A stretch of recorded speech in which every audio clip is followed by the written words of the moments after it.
नमस्कार छात्रों, आरके विज्ञान पीजी महाविद्यालय कालवाड़ जयपुर की ऑनलाइन क्लासों में आपका स्वागत है। छात्रों, आज हम बीए पार्ट फर्स्ट ईयर इतिहास विषय के पेपर प्रथम प्राचीन भारत का इतिहास के बारे में चर्चा करेंगे। छात्रों, जो आज हमारा चर्चा का टॉपिक है वो टॉपिक हमारा है प्राचीन भारत के इतिहास को जानने के स्रोत। तो छात्रों, प्राचीन भारत के इतिहास को जानने के दो स्रोत है, पुरातात्विक स्रोत तथा साहित्यिक स्रोत। तो कितने स्रोत है छात्रों?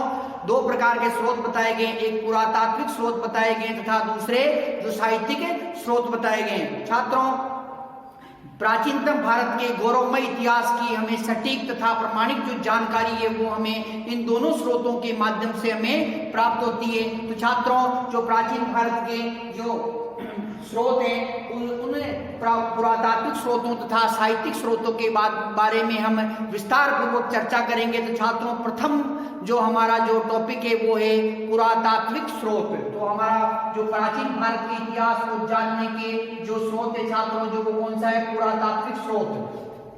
परंतु छात्रों, हम पुरातात्विक स्रोतों का अध्ययन करने से पहले एक बार हम ये देखेंगे कि पुरातात्विक स्रोतों के अंदर कौन कौन सी सामग्रियां आती तथा जो साहित्यिक स्रोत है उसके अंदर कौन कौन से जो ग्रंथ आते हैं। तो उसके बारे में हम एक यहाँ पर एक चार्ट द्वारा हम उसको समझने का प्रयास करेंगे। तो छात्रों, यहाँ पर प्राचीन भारत के इतिहास को जानने के स्रोत कितने बताए गए हैं? कि दो स्रोत। कितने बताए गए? प्राचीन भारत के इतिहास को जानने के दो स्रोत है। पहला है पुरातात्विक स्रोत, पुरातात्विक स्रोत, पुरातात्विक स्रोत। और दूसरा कौन सा स्रोत है छात्रों? साहित्यिक स्रोत, साहित्यिक स्रोत। तो कितने स्रोत हो गए छात्रों? प्राचीन भारत के इतिहास को जानने के स्रोत हैं। कितने स्रोत हो गए? ये दो स्रोत हो गए। कौन कौन से स्रोत हो गए? साहित्यिक स्रोत तथा पुरातात्विक स्रोत। तो इन स्रोतों के माध्यम से हम प्राचीन भारत के इतिहास को हम जान सकते हैं। प्राचीन भारत की सामाजिक स्थिति, धार्मिक स्थिति, राजनीतिक स्थिति, उसकी व्यापारिक स्थिति तथा उसकी आर्थिक स्थिति तथा उसके साम्राज्य विस्तार के बारे में, विदेशों के साथ में जो भारत के संबंध थे उनके बारे में, विदेशी जो भारत के अंदर जिन विदेशी यात्रियों ने यात्रा की तो उनके बारे में तथा भारत पर जिन जो विदेशी शक्तियों ने आक्रमण किया तो उनके बारे में हम विस्तार पूर्वक जानकारी पुरातात्विक स्रोतों तथा साहित्यिक स्रोतों के माध्यम से हम प्राप्त कर सकते हैं। तो छात्रों, जो पुरातात्विक स्रोत है, पुरातात्विक स्रोत के अंतर्गत क्या क्या आते हैं उसके बारे में हम देखते हैं। इसके अंतर्गत आते हैं अभिलेख। पहले क्या आते हैं? अभिलेख। अभिलेख आते हैं छात्रों। तथा दूसरे क्या है? दूसरा जो इसके अंदर आता है छात्रों, मुद्रा व सिक्के। मुद्रा या सिक्के, मुद्रा को सिक्के भी कहा जाता है, मुद्रा या सिक्के। तीसरा जो इसके अंदर आता है छात्रों वो है उत्खनन से प्राप्त सामग्री। उत्खनन से प्राप्त सामग्री, उत्खनन से प्राप्त सामग्री। और तीसरा जो अगला जो इसमें आता है, स्मारक, भवन,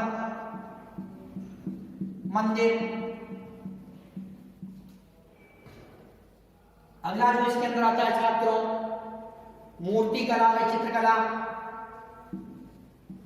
मूर्ति कला व चित्रकला। और पुरातात्विक स्रोत के अंदर अगला जो है मोहरे। अगला है छात्रों इसके अंदर मोहरे। छात्रों, इस प्रकार से जो पुरातात्विक स्रोत है, पुरातात्विक स्रोत के अंतर्गत क्या क्या आता है? अभिलेख, मुद्रा व सिक्के, उत्खनन से प्राप्त सामग्री, स्मारक, भवन, मंदिर, मूर्तिकला, चित्रकला, मोहरे। प्रत्येक जो ये टॉपिक है इनका हम विस्तार पूर्वक चर्चा करेंगे छात्रों। यहाँ छात्रों जो अभिलेख है, ये अभिलेख है, ये कितने भाग के अंदर बांटे गए? ये 5 भागों के अंदर बांटे गए। अभिलेखों को कितने भाग में बांटा गया छात्रों? 5 भागों के अंदर इन अभिलेखों को बांटा गया है। पहले अभिलेख के अंदर क्या आता है? शिलालेख। अभिलेखों के अंतर्गत क्या आता है छात्रों? शिलालेख आता है। मूर्ति लेख, जो मूर्तियों पर लेख लिखे जाते हैं वो मूर्ति लेख कहलाते हैं। स्तंभ लेख, स्तंभ लेख, जो स्तंभों पर लेख लिखे जाते हैं वो स्तंभ लेख कहलाते हैं। ताम्रपत्र लेख या ताम्र लेख, जो तांबे की प्लेटों पर, तांबे के पत्रों पर जो लेख लिखे जाते हैं ताम्रपत्र लेख कहलाते हैं। तथा गुहा लेख, गुहा लेख क्या होते हैं छात्रों? गुहा लेख होते हैं गुफाओं का निर्माण करके उनके अंदर जो लेख लिख दिए जाते हैं वो गुहा लेख कहलाते हैं। और शिलालेख, शिलालेख क्या होते हैं छात्रों? की पाषाण खंडों, बड़ी बड़ी चट्टानों पर जो लेख लिखे जाते हैं वो क्या कहलाते हैं? शिलालेख कहलाते हैं। मतलब शिलाओं पर, बड़ी बड़ी चट्टानों पर, बड़े बड़े पत्थरों पर, बड़े बड़े पाषाण खंडों पर जो लेख लिखे जाते हैं वो क्या कहलाते हैं? शिलालेख। अभी छात्रों इसका विस्तार पूर्वक हम जो चर्चा करेंगे छात्रों। तो इस प्रकार से जो पुरातात्विक स्रोत है, पुरातात्विक स्रोतों के अंतर्गत क्या आते हैं? अभिलेख आता है, मुद्रा व सिक्के आते हैं, उत्खनन से प्राप्त सामग्री आती है, स्मारक, भवन, मंदिर आते हैं, मूर्ति कला, चित्रकला तथा मोहरे। तो इस प्रकार के जो उपकरण है, इस प्रकार की जो सामग्री है, ये सामग्री किसके अंदर आती है छात्रों? पुरातात्विक स्रोतों के अंदर आती है। तो पुरातात्विक स्रोतों के माध्यम से हम जो प्राचीनतम भारतवर्ष की जो हम जानकारी प्राप्त कर सकते हैं छात्रों। जो साहित्यिक स्रोत है, साहित्यिक स्रोतों के अंतर्गत जो साहित्यिक स्रोत है छात्रों, तो साहित्य के जो स्रोतों के अंतर्गत छात्रों इसमें धार्मिक साहित्य, इसमें क्या क्या आते हैं छात्रों? इसके अंतर्गत है साहित्यिक स्रोत कौन कौन से हैं? धार्मिक साहित्य, धार्मिक साहित्य कौन कौन से छात्रों? धार्मिक साहित्य, साहित्यिक स्रोतों के अंतर्गत धार्मिक साहित्य तथा ऐतिहासिक साहित्य, ऐतिहासिक साहित्य, ऐतिहासिक साहित्य और विदेशी यात्रियों का, विदेशी यात्रियों का यात्रा वृत्तांत, विदेशी यात्रियों का यात्रा वृत्तांत। तो साहित्यिक जो स्रोत है छात्रों, साहित्यिक स्रोतों के अंतर्गत जो धार्मिक साहित्य आते हैं, धार्मिक साहित्य को भी दो भागों में बांटा गया है। तो इनको भी जो दो भागों के अंदर बांटा गया है, ब्राह्मण साहित्य तथा ब्राह्मणोत्तर साहित्य। तो इसके अंदर इसको बांटा गया है। ऐतिहासिक जो साहित्य छात्रों, तो ऐतिहासिक जो साहित्य है, ऐतिहासिक साहित्य तथा जो विदेशी यात्रियों का जो यात्रा वृत्तांत है। तो छात्रों जो विदेशी, इसके अंदर जो धार्मिक साहित्य, धार्मिक साहित्य को ब्राह्मण साहित्य अर्थात जो वैदिक धर्म के, जो हिंदू धर्म के जो ग्रंथ थे तो वो तथा जो बौद्ध धर्म के जो ग्रंथ, बौद्ध धर्म के जो ग्रंथ थे ब्राह्मणोत्तर साहित्य। तो छात्रों इसे जो ये जो धार्मिक साहित्य, इसे भी दो भागों के अंदर बांटा गया। कितने भाग के अंदर बांटा गया छात्रों? दो भाग के अंदर इसे जो बांटा गया है। पहला क्या है? ब्राह्मण साहित्य, ब्राह्मण साहित्य, ब्राह्मण साहित्य। तो ब्राह्मण साहित्य के अंदर क्या आएगा? वेद, पुराण, उपनिषद, स्मृति, महाकाव्य, वेदांत, सूत्र, व्याकरण। तो इस प्रकार के जो ग्रंथ है ये ब्राह्मण साहित्य के अंतर्गत आते हैं। जबकि ब्राह्मणोत्तर साहित्य दूसरा क्या है? ब्राह्मणोत्तर साहित्य, ब्राह्मणोत्तर साहित्य। तो ब्राह्मणोत्तर जो साहित्य होगा इसमें जैन तथा जैन में बौद्ध धर्म, जैन में बौद्ध ग्रंथ, जैन में बौद्ध धर्म के जो ग्रंथ हैं वो इसके अंदर आते हैं। इसमें क्या आएगा छात्रों? वैदिक साहित्य क्या आएगा इसमें? वैदिक ग्रंथ, जो वैदिक धर्म के ग्रंथ है छात्रों तो वो इसके अंतर्गत आएंगे। तो छात्रों इसमें क्या आएगा?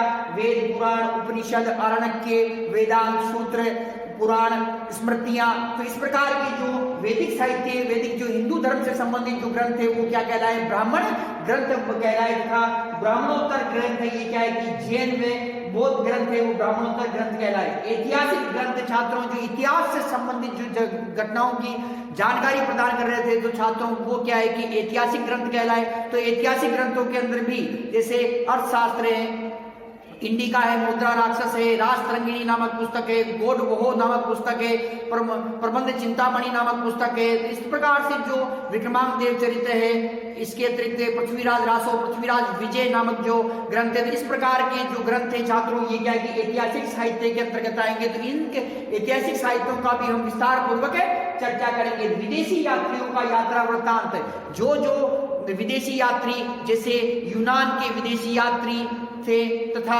इसके अतिरिक्त चीन के विदेशी यात्री, अरब देश के जो मुस्लिम विदेशी यात्री थे, तो इन्होंने जब भारत की यात्रा की तो यात्रा करने के बाद में भारत के जिन्होंने शासन को, यहाँ के प्रशासन को, यहाँ की राजनीति को, धर्म को, यहाँ की अर्थव्यवस्था को, यहाँ के साम्राज्य को जब उन्होंने देखा तो देखकर वो प्रभावित हुए और उन्होंने क्या किया, अपने यात्रा वृत्तांत में उन सभी घटनाओं का विवरण किया। तो ये सभी जानकारी हमें किससे प्राप्त होती है? ये सभी जो जानकारी छात्रों ये हमें प्राप्त होगी विदेशी यात्रियों की यात्रा वृत्तांत से। तो छात्रों साहित्यिक जो स्रोत है, साहित्यिक स्रोतों के अंतर्गत धार्मिक साहित्य का हम अध्ययन करेंगे। धार्मिक साहित्य के अंतर्गत हम जो ब्राह्मण साहित्य तथा ब्राह्मणोत्तर साहित्य के बारे में अध्ययन करेंगे। इसके अतिरिक्त जो ऐतिहासिक साहित्य, इसके अंदर इतिहास परक जो ग्रंथ थे, इतिहास से संबंधित जो ग्रंथ थे, भारतवर्ष के अंदर भारत के इतिहास को बताने वाले जो प्राचीनतम ग्रंथ थे उनके बारे में हम चर्चा करेंगे। विदेशी यात्रियों का यात्रा वृत्तांत, तो छात्रों इसके अंतर्गत हम जो अरब देश के जो मुस्लिम जो विदेशी यात्री थे जिन्होंने भारत की यात्रा की उनके बारे में हम जो चर्चा करेंगे। इसके साथ ही जो चीन के जो यात्री थे जिन्होंने भारतवर्ष की यात्रा की उसके बारे में चर्चा करेंगे तथा साथ ही छात्रों हम जो यूनानी जो विद्वान थे जिन्होंने भारत की यात्रा की और उनके ग्रंथों के बारे में हम जो विस्तार से चर्चा करेंगे। तो छात्रों इस प्रकार से जो प्राचीनतम भारतवर्ष के इतिहास को जानने के कितने स्रोत हैं? प्राचीनतम भारतवर्ष के इतिहास को जानने के दो प्रकार के स्रोत बताए गए हैं। और दो स्रोत कौन से? पुरातात्विक स्रोत तथा साहित्यिक स्रोत। पुरातात्विक स्रोतों में क्या आता है छात्रों? अभिलेख, मुद्रा, सिक्के आते हैं, उत्खनन से प्राप्त सामग्री आती है, स्मारक, भवन, मंदिर आते हैं, मूर्ति कला, चित्रकला तथा मोहरें आती है। और ये अभिलेख के छात्रों अभिलेखों को कितने भाग में बांटा गया है? 5 भागों के अंदर इन अभिलेखों को बांटा गया है। अभिलेख के अंतर्गत शिलालेख, मूर्ति लेख, स्तंभ लेख, ताम्र लेख, गुहा लेख, तो ये आते हैं, क्या आते हैं? शिलालेख, मूर्ति लेख, स्तंभ लेख, ताम्र लेख और गुहा लेख अभिलेखों के अंतर्गत आते हैं। छात्रों साहित्यिक जो स्रोत है, साहित्यिक स्रोतों को के अंतर्गत धार्मिक साहित्य को 2 भाग में बांटा गया है, ब्राह्मण साहित्य तथा ब्राह्मणोत्तर साहित्य तथा ऐतिहासिक ग्रंथ और विदेशी यात्रियों का यात्रा वृत्तांत। तो इस प्रकार से जो स्रोत है ये, तो इन स्रोतों के माध्यम से हम प्राचीनतम भारतवर्ष के गौरवमय इतिहास की हम जानकारी प्राप्त कर सकते हैं। तो छात्रों जो हमारा जो टॉपिक है वो टॉपिक क्या है? प्राचीन भारत के इतिहास को जानने के पुरातात्विक स्रोत को। तो कौन सा टॉपिक है छात्रों? पुरातात्विक स्रोत। तो प्राचीन भारत के इतिहास को जानने के पुरातात्विक स्रोतों के बारे में हम जो आज विस्तार पूर्वक जो चर्चा करेंगे। तो पुरातात्विक स्रोत, प्राचीन भारत के इतिहास को जानने के पुरातात्विक स्रोत, प्राचीन भारत के इतिहास को जानने के पुरातात्विक स्रोत। पुरातात्विक साक्ष्यों में, पुरातात्विक साक्ष्यों या स्रोतों में, पुरातात्विक साक्ष्यों या स्रोतों के अंतर्गत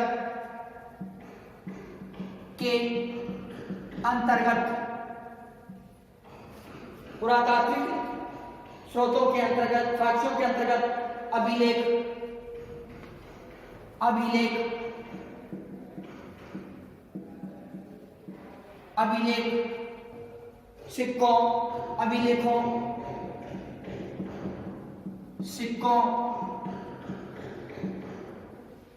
सिक्कों, भवनों,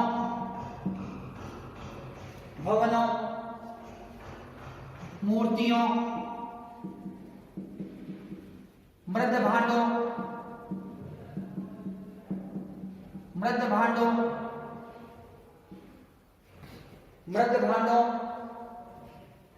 चित्रकलाओं,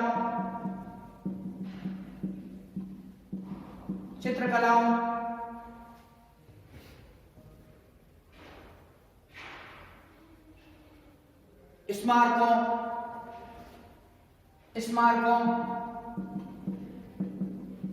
का अध्ययन किया जाता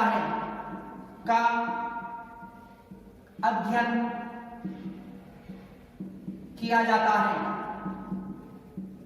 तो पुरातात्विक स्रोतों के अंतर्गत किस चीज का अध्ययन किया जा रहा है छात्रों? ये अध्ययन किया जा रहा है पुरातात्विक साहित्य के अंतर्गत या पुरातात्विक स्रोतों के अंतर्गत अभिलेखों का, सिक्कों का, भवनों का, स्मारकों का, मूर्तियों का, मृत भांडों का, चित्रकलाओं का अध्ययन किया जाता है। तो इनका अध्ययन करके हम प्राचीनतम भारतवर्ष के गौरवमय इतिहास की जानकारी हम प्राप्त कर सकते हैं। छात्रों, जो पुरातात्विक जो अब हम देखते हैं पुरातात्विक स्रोतों के अंतर्गत जो हमारा प्रथम टॉपिक है वो कौन सा है? अभिलेख। क्या टॉपिक है छात्रों? अभिलेख। अभिलेख साधारणतः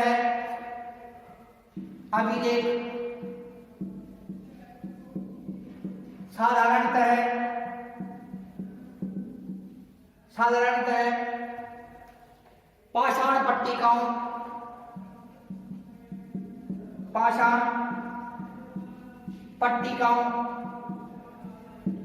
अभिलेख साधारणतः पाषाण पट्टिकाओं, स्तंभों,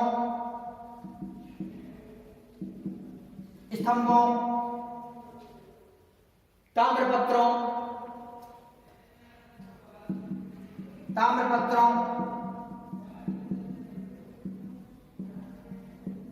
शिलाओं, मूर्तियों पर खुदे होते हैं।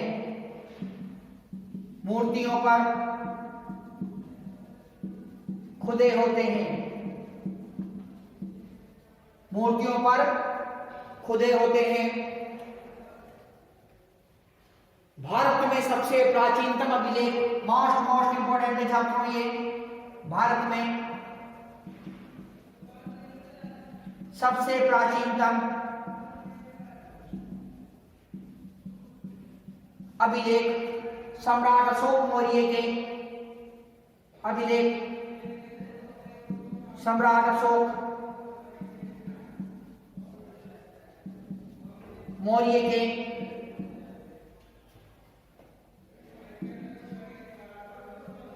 प्राप्त हुए हैं। सम्राट अशोक मौर्य के प्राप्त हुए हैं। अभिलेखों के अध्ययन को एपिग्राफिक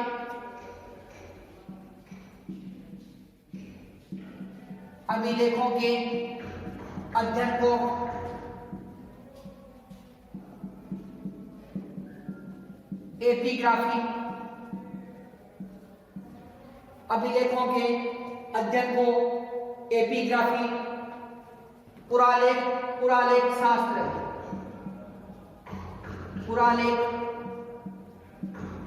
शास्त्र अभिलेखों के अध्ययन को एपिग्राफिक पुरालेखा शास्त्र कहा जाता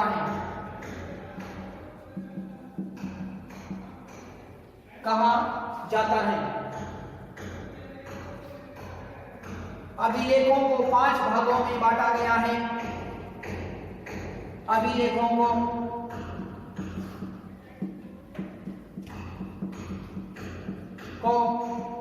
5 भागों में बांटा गया है।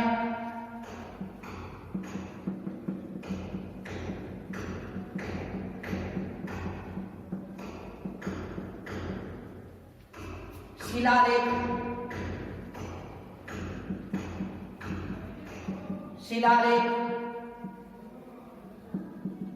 स्तंभलेख, गुहालेख,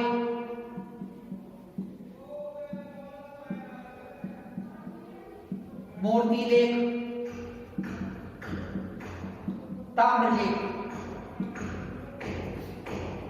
छात्रों, जो पुरातात्विक महत्व के स्रोत हैं, पुरातात्विक साक्ष्यों के अंतर्गत अभिलेखों, सिक्कों, भवनों, स्मारकों, मूर्तियों, मृत भांडों, चित्रकलाओं का अध्ययन किया जाता है। अभिलेख साधारणतः ये पाषाण पट्टिकाओं, स्तंभों, ताम्रपत्रों, शिलाओं, मूर्तियों से प्राप्त होते हैं। तो इसलिए अभिलेख कहाँ से प्राप्त होते हैं छात्रों? ये होते हैं पाषाण पट्टिकाओं, स्तंभों, ताम्रपत्रों, शिलाओं, मूर्तियों पर ये खुदे होते हैं और यहीं से ये प्राप्त हमें होते हैं। भारतवर्ष में सबसे प्राचीनतम जो अभिलेख है वो सम्राट अशोक मौर्य के अभिलेख है। छात्रों अभिलेखों के अध्ययन को एपिग्राफी अर्थात पुरालेखा शास्त्र भी कहा जाता था।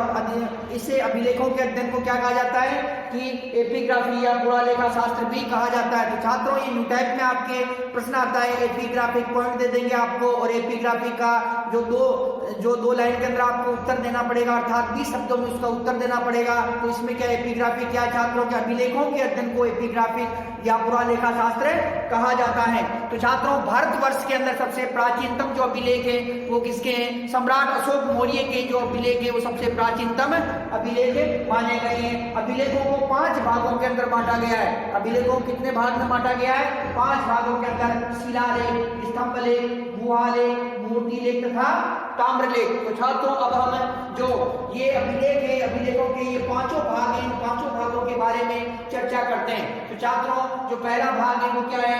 शिलालेख। तो शिलालेख के बारे में हम चर्चा करते हैं। शिलालेख। तो छात्रों शिलालेख, शिलालेख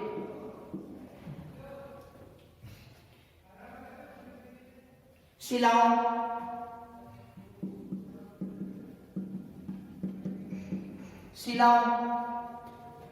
पाषाण खंडों, चट्टानों, पाषाण खंडों, चट्टानों पर लिखे जाते थे।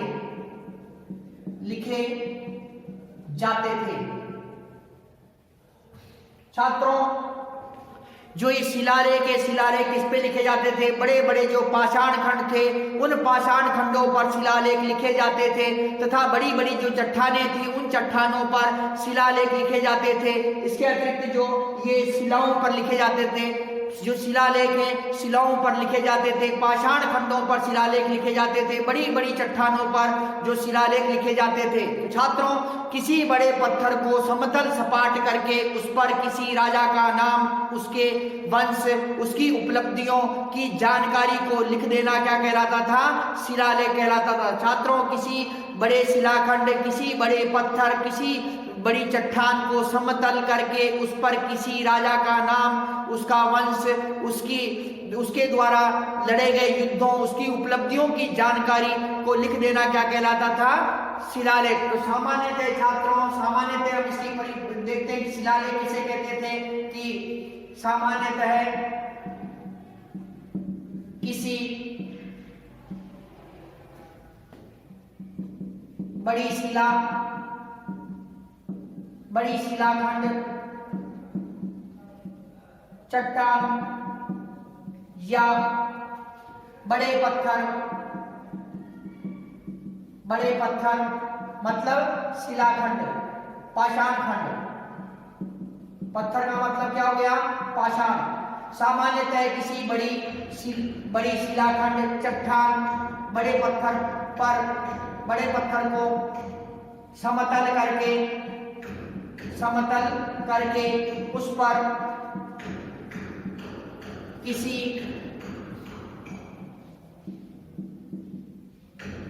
राजा का नाम, वंश, धर्म, उसकी उपलब्धियां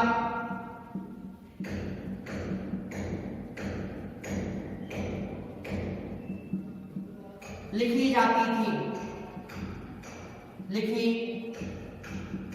जाती थी, वह शिलालेख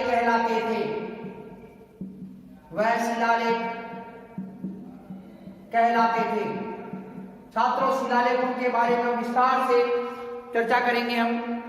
तो छात्रों जो ये शिलालेख है, शिलालेख कहाँ से प्राप्त होते हैं? ये शिलालेख बड़ी शिलाओं से प्राप्त होते हैं। ये शिलालेख शिलाओं पर लिखे जाते थे, विशाल बड़े पाषाण खंडों पर लिखे जाते थे, बड़ी बड़ी चट्टानों पर इसे लिखा जाता था। सामान्यतः किसी बड़ी शिलाखंड, चट्टान या बड़े पत्थर को समतल सपाट करके उस पर किसी राजा का नाम, वंश, धर्म, उसकी जाति, उसकी उपलब्धियां लिख दी जाती थी। वह क्या कहलाते थे? शिलालेख कहलाते थे। तो छात्रों शिलालेखों के बाद में जो हम देखते हैं स्तंभलेख। शिलालेख के बाद में क्या है? स्तंभलेख। लेख। छात्रों, जो स्तंभ लेख है भारतवर्ष, प्राचीन भारत में दो प्रकार के स्तंभ प्राप्त हुए हैं। प्राचीन भारत में दो प्रकार के स्तंभों का निर्माण हुआ। दो प्रकार के स्तंभों का निर्माण हुआ।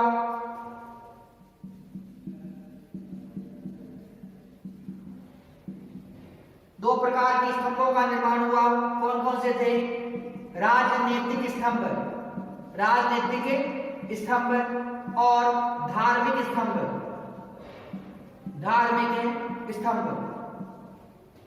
स्तंभों पर लिखे जाने वाले लेख, स्तंभों पर लिखे जाने वाले लेख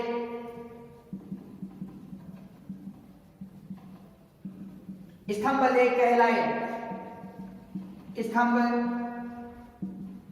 लेख कहलाए। स्तंभों पर लिखे जाने वाले लेख स्तंभ लेख कहलाए। जैसे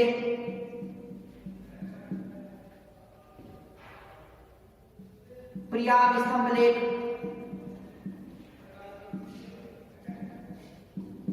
महरौली का स्तंभ लेख,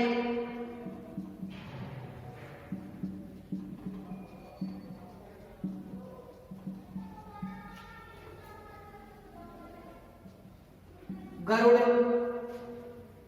स्तंभ लेख, गरुड़ स्तंभ लेख,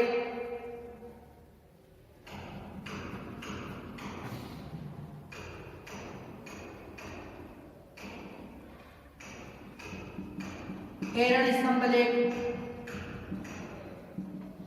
एरण स्तंभ लेख,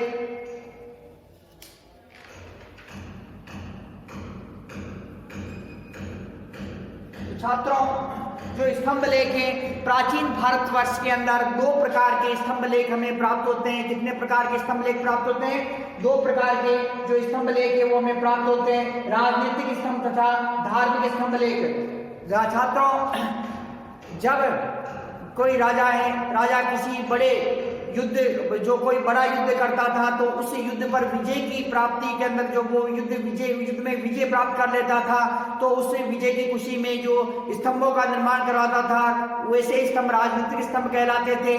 तथा इसके अतिरिक्त जिन स्तंभों पर राजा की जो उपलब्धियों की, उसकी यशोगाथा लिख दी जाती थी, उसकी उपलब्धियों की जानकारी, दी जाती थी, तो वो स्तंभ क्या कहलाते थे?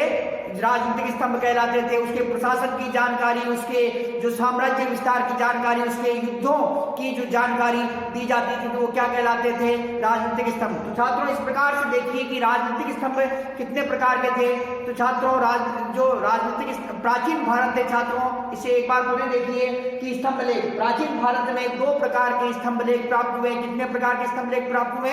दो प्रकार के प्राप्त हुए, राजनीतिक स्तंभ तथा धार्मिक स्तंभ। तो राजनीतिक स्तंभ क्या होते थे कि जब कोई राजा किसी अन्य राजा को पराजित कर देता था या किसी विदेशी शक्ति को वो पराजित करता था और उस खुशी के अंदर वो जो स्तंभों का निर्माण करवाता था, उन स्तंभों पर अपने साम्राज्य विस्तार के बारे में, अपने जो दिग्विजयों के बारे में, अपने द्वारा लड़े गए युद्धों के बारे में तथा उसके द्वारा जो साम्राज्य विस्तार के लिए तथा राज्य उसके के लिए जो कार्य किए गए तथा इसके अतिरिक्त जो प्रशासन के क्षेत्र में जो कार्य किए गए, जो राजनीतिक कार्य किए गए, उन उपलब्धियों की जानकारी जब लिखी जाती थी तो वो क्या कहलाते थे? राजनीतिक स्तंभ कहलाते थे।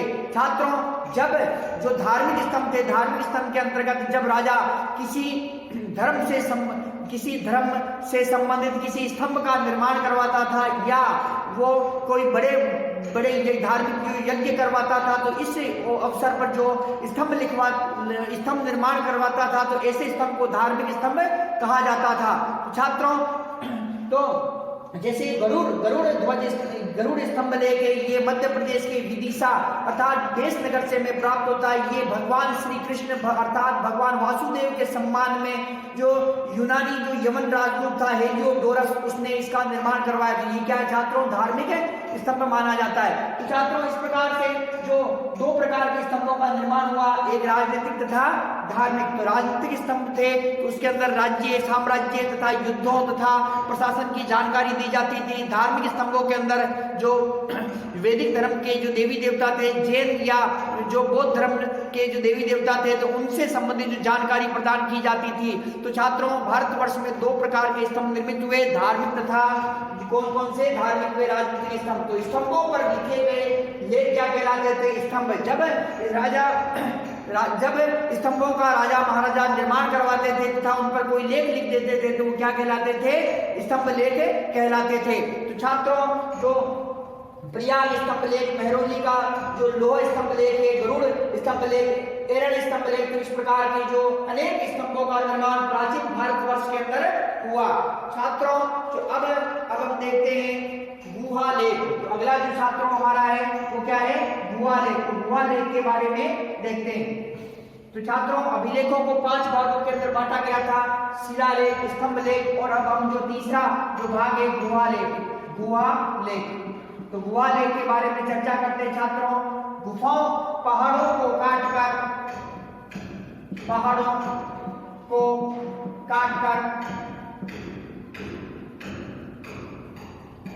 गुफाओं का निर्माण किया जाता था। गुफाओं का निर्माण किया जाता था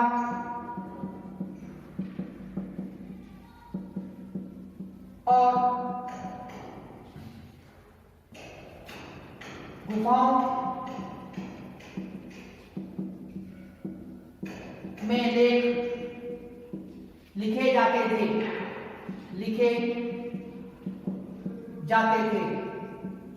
गुफाओं में लेख लिखे जाते थे। अजंता, एलोरा, बाघ, बाराबर,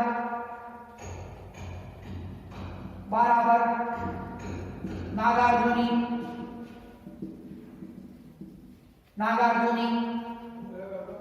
कोलवी,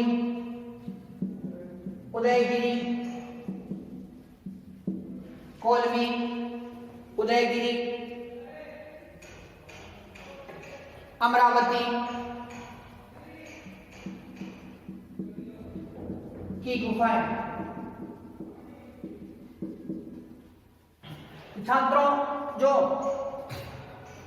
गुहा लेख इसके अंतर्गत है कि पहाड़ों को काट कर गुफाओं का निर्माण किया जाता था। घोड़े की नाल के आकार की जो पहाड़ों को काट कर इस प्रकार से गुफाओं का, इस प्रकार पहाड़ों को काट दिया जाता था और घोड़े की नाल के आकार की जो गुफाओं का निर्माण जो प्राचीन भारतवर्ष के अंदर देखने को मिला है। राजा महाराजा ने जो जैन धर्म से संबंधित गुफाओं का निर्माण करवाया, बौद्ध धर्म से संबंधित गुफाओं का निर्माण कराया, वैदिक धर्म से संबंधित गुफाओं का निर्माण करवाया। छात्रों जो ये गुफाओं का निर्माण होता था, गुफाओं का निर्माण करवाकर उस पर जो लेख लिख दिए जाते थे वो क्या कहलाते थे, गुहा लेख कहलाते थे। तो इन लेखों के अंतर्गत कि गुफा निर्माण का कारण क्या था, ये गुफाएं हैं किस धर्म से संबंधित थी, तो उसके बारे में गुफा, इसके अतिरिक्त जो किस राजा द्वारा इस गुफाओं का निर्माण करवाया गया तो वो इसके अंदर इन लेखों के अंदर जो लिखा जाता था। तो छात्रों जो पहाड़ों को काटकर गुफाओं का निर्माण किया जाता था और गुफाओं में लेख लिख दिए जाते थे, तो ये क्या कहलाते थे, गुहा लेख कहलाते थे। तो गुफाओं पर जो लेख लिखे जाते थे वो गुहा लेख कहलाते थे। छात्रों इस प्रकार के जो लेख है वो कहां से प्राप्त होते हैं, अजंता, एलोरा, बाघ, बाराबर, नागार्जुनी, कोलवी, उदयगिरी, अमरावती की जो गुफाएं हैं इनसे हमें क्या है कि ये गुहा लेख में प्राप्त हुए हैं। छात्रों गुहा लेखों के बाद में हम देखते हैं जो मूर्ति लेख, मूर्ति लेख।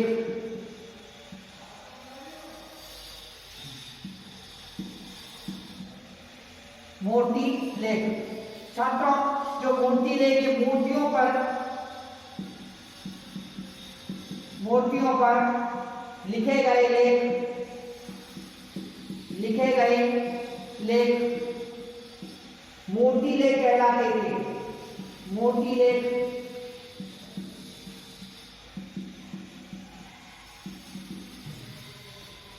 मूर्ति लेख कहलाते थे।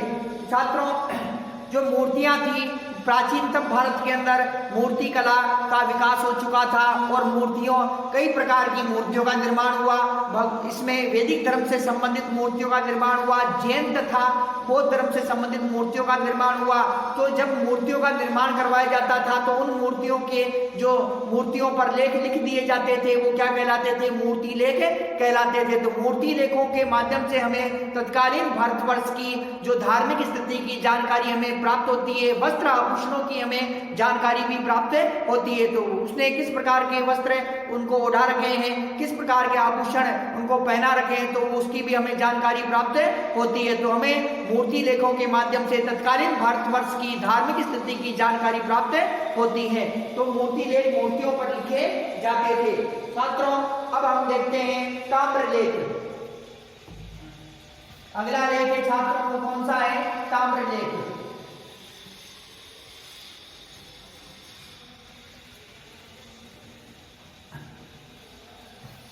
ताम्र लेख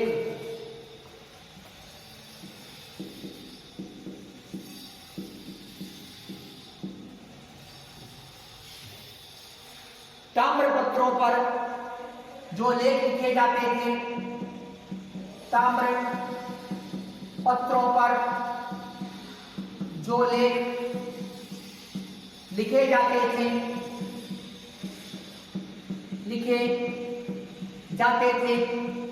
ताम्र लेख कहलाते थे।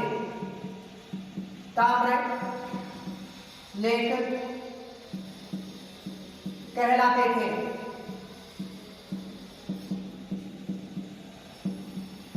ताम्र पत्रों पर जो लेख लिखे जाते थे ताम्र लेख कहलाते थे। ताम्र लेख भूमिदान का उल्लेख करते हैं। ताम्र लेख भूमिदान का उल्लेख करते हैं।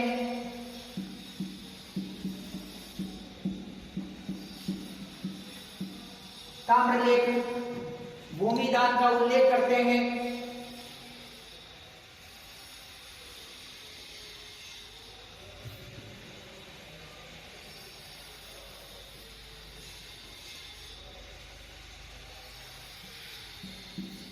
संजान ताम्र लेख, संजान ताम्र लेख, नंदपुर का ताम्र लेख, नंदपुर ताम्र लेख, दामोदर ताम्र लेख,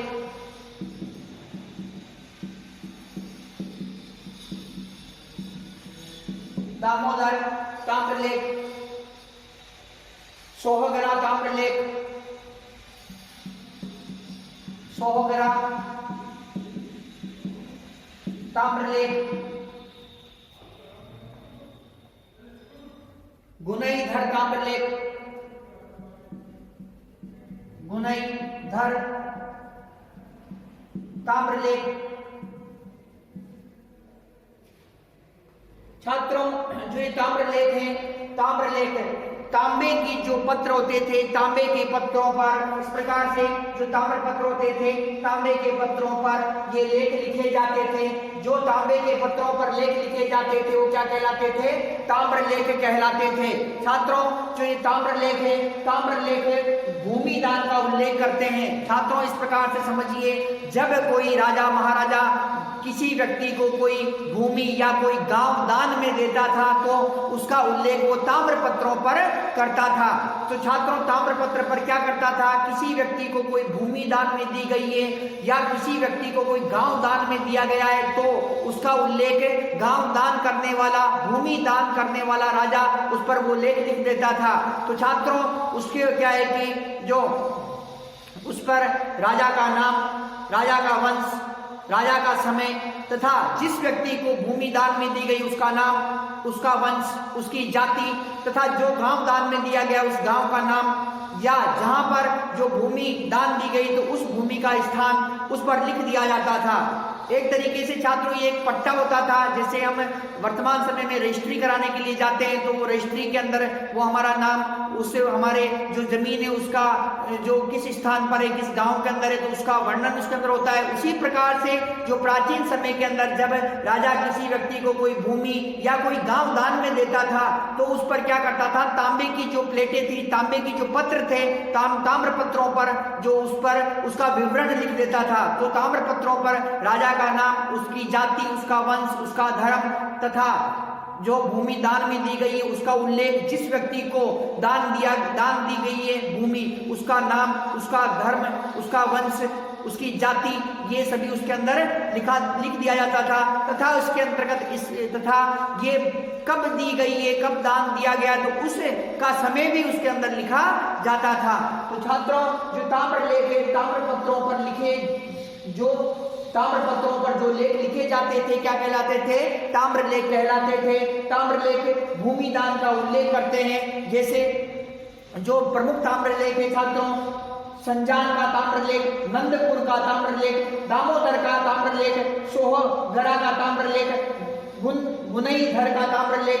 तो छात्रों ये जो ताम्र लेख है, इस प्रकार के कई ताम्र लेख प्राचीनतम भारतवर्ष की हमें जो इतिहास की हमें जानकारी हमें प्रदान करते हैं। तो छात्रों तो इस प्रकार से जो अभिलेख थे, अभिलेखों को कितने भागों में बांटा गया, 5 भागों के अंदर बांटा गया था। शिलालेख, स्तंभ लेख, गुहा लेख, मूर्ति लेख तथा ताम्र लेख। तो इन 5 भागों के अंदर इन्हें बांटा गया था। तो छात्रों अब हम जो भारतवर्ष के प्रमुख अभिलेख है उन अभिलेखों के बारे में हम चर्चा करते हैं। तो कौन कौन से जो प्रमुख अभिलेख हैं तो छात्रों के बारे में हम विस्तार से चर्चा करते हैं। छात्रों भारतवर्ष के जो प्रमुख अभिलेख हैं उनके बारे में हम चर्चा करते हैं।